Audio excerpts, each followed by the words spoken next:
ದೇವರಾಜ ಅರಸು ದಾಖಲೆ ಮುರಿಯಲಿರೋ ಸಿದ್ದರಾಮಯ್ಯ. ಹೆಚ್ಚಾಯಿತು ಅರಾವಳಿ ಬೆಟ್ಟ ಉಳಿಸಿ ಅನ್ನೋ ಕೂಗು. ಓಮನ್ಗೆ ಹೊರಟ 5ನೇ ಶತಮಾನದ ತಂತ್ರಜ್ಞಾನದ ಹಡಗು. ಇದೇ ಈ ಹೊತ್ತಿನ ಸ್ಪೆಷಲ್. ನಾನು ಕಾರ್ತಿಕ್ ಕುಂದರ್. ರಾಜಕೀಯ ನಾಯಕರು ದಾಖಲೆಗಳನ್ನು ಮಾಡೋದು ವಿರಳ.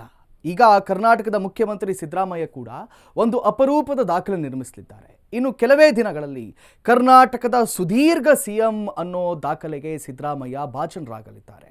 ಆ ಮೂಲಕ ಇಲ್ಲಿವರೆಗೆ ದೇವರಾಜ್ ಅರಸು ಹೆಸರಲ್ಲಿದ್ದಂಥ ಕರ್ನಾಟಕದ ಸುದೀರ್ಘ ಸಿಎಂ ಅನ್ನೋ ದಾಖಲೆಯನ್ನ ಮುರಿಲಿದ್ದಾರೆ.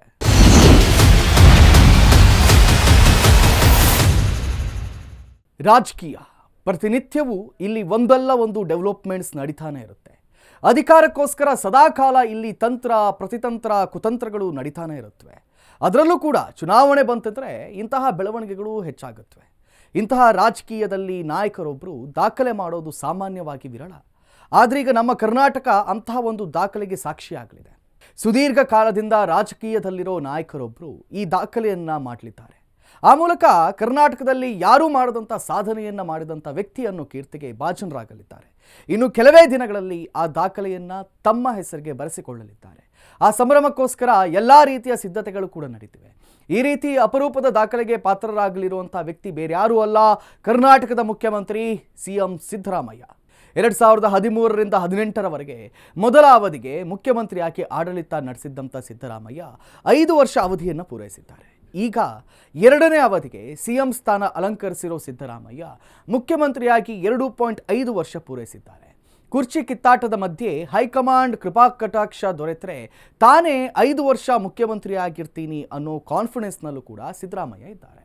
ಅವರ ಆಪ್ತ ಬಳಗ ಕೂಡ ಸಿದ್ದರಾಮಯ್ಯ ಅವರೇ 5 ವರ್ಷ ಸಿಎಂ ಆಗಿರ್ತಾರೆ ಅನ್ನೋದನ್ನು ಪದೇ ಪದೇ ಹೇಳ್ತಿದ್ದಾರೆ. ಈಗ ಇದೇ ಸಿದ್ದರಾಮಯ್ಯ ಒಂದು ಅಪರೂಪದ ದಾಖಲೆಯ ಸನಿಹದಲ್ಲಿದ್ದಾರೆ. ಕರ್ನಾಟಕದಲ್ಲಿ ಪವರ್ ಶೇರಿಂಗ್ ಗಲಾಟೆ ಜೋರಾಗಿದೆ. ಸಿದ್ದರಾಮಯ್ಯ ಸಿಎಂ ಆಗಿ 5 ವರ್ಷ ಪೂರೈಸ್ತಾರಾ ಅಥವಾ DK ಶಿವಕುಮಾರ್ ಮುಖ್ಯಮಂತ್ರಿ ಆಗ್ತಾರಾ ಅನ್ನೋ ಕುತೂಹಲಕ್ಕೆ ಇನ್ನೂ ಕೂಡ ತೆರೆಬಿದ್ದಿಲ್ಲ. ಈ ನಡುವೆನೇ ಸಿದ್ದರಾಮಯ್ಯ ಒಂದು ದೊಡ್ಡ ದಾಖಲೆಯನ್ನ ತಮ್ಮ ಹೆಸರಿಗೆ ಬರೆಸಿಕೊಳ್ಳೋಕೆ ರೆಡಿ ಆಗ್ತಿದ್ದಾರೆ.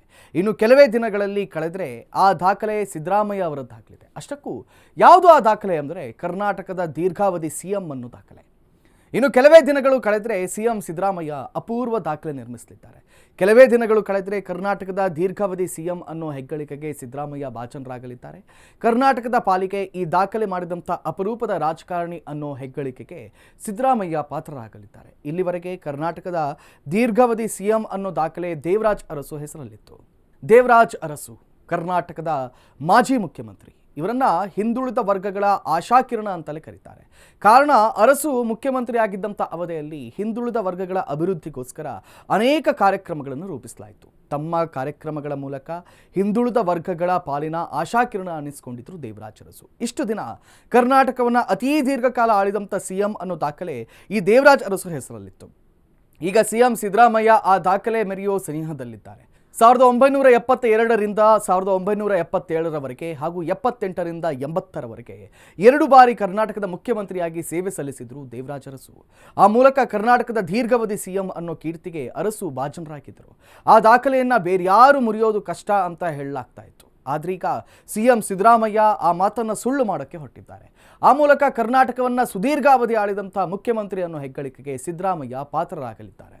ಇಷ್ಟು ದಿನ ಕರ್ನಾಟಕದ ದೀರ್ಘಾವಧಿ ಸಿಎಂ ಅನ್ನೋ ಕೀರ್ತಿಗೆ ಪಾತ್ರರಾಗಿದ್ದವರು ದಿವಂಗತ ದೇವರಾಜ್ ಅರಸು. ಒಟ್ಟು 7 ವರ್ಷ 239 ದಿನ ಮುಖ್ಯಮಂತ್ರಿಯಾಗಿ ಆಳ್ವಿಕೆಯನ್ನು ನಡೆಸಿದರು.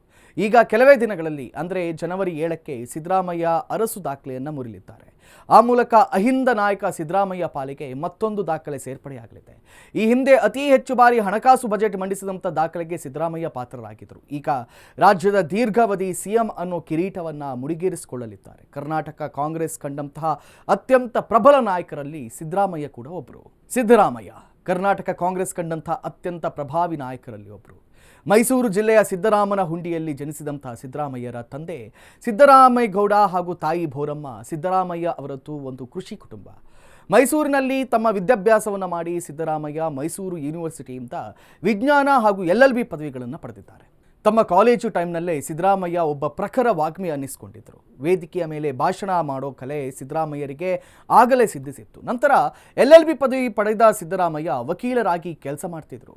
LLB ಪದವಿ ಪಡೆದ ನಂತರ ಸಿದ್ದರಾಮಯ್ಯನವರು ಮೈಸೂರಿನ ಲಾಯರ್ ಒಬ್ಬರ ಅಡಿ ಜೂನಿಯರ್ ಆಗಿ ಕೆಲಸ ಮಾಡ್ತಾ ಇದ್ರು. ಆಗ ನಂಜುಂಡಸ್ವಾಮಿ ಅನ್ನೋ ವಕೀಲರೊಬ್ಬರು ಸಿದ್ದರಾಮಯ್ಯರಿಗೆ ಪ್ರೋತ್ಸಾಹವನ್ನು ನೀಡಿ ಮೈಸೂರಿನ ಸ್ಥಳೀಯ ಚುನಾವಣೆಯಲ್ಲಿ ಕಂಟೆಸ್ಟ್ ಮಾಡೋಕೆ ಪ್ರೋತ್ಸಾಹವನ್ನು ನೀಡಿದರು. ಇದಕ್ಕೆ ಒಪ್ಪಿದಂಥ ಸಿದ್ದರಾಮಯ್ಯ ಆ ಚುನಾವಣೆಯಲ್ಲಿ ಸ್ಪರ್ಧೆ ಮಾಡಿದರು ಹಾಗೂ ಗೆದ್ದೇ ಬಿಟ್ಟರು. ನಂತರ ಭಾರತೀಯ ಲೋಕದಳ ಪಕ್ಷದ ಟಿಕೆಟ್ನಡಿ ಚಾಮುಂಡೇಶ್ವರಿ ಕ್ಷೇತ್ರದಿಂದ 1983ರ ವಿಧಾನಸಭಾ ಚುನಾವಣೆಯಲ್ಲಿ ಸ್ಪರ್ಧಿಸಿದಂಥ ಸಿದ್ದರಾಮಯ್ಯ ಆ ಚುನಾವಣೆಯಲ್ಲಿ ಕೂಡ ಗೆದ್ದು ವಿಧಾನಸಭೆಯನ್ನು ಪ್ರವೇಶಿಸಿದರು. ಅಲ್ಲಿಂದ ಸಿದ್ದರಾಮಯ್ಯ ಅವರು ಹಿಂದೆ ತಿರುಗಿ ನೋಡಿದ್ದೇ ಇಲ್ಲ.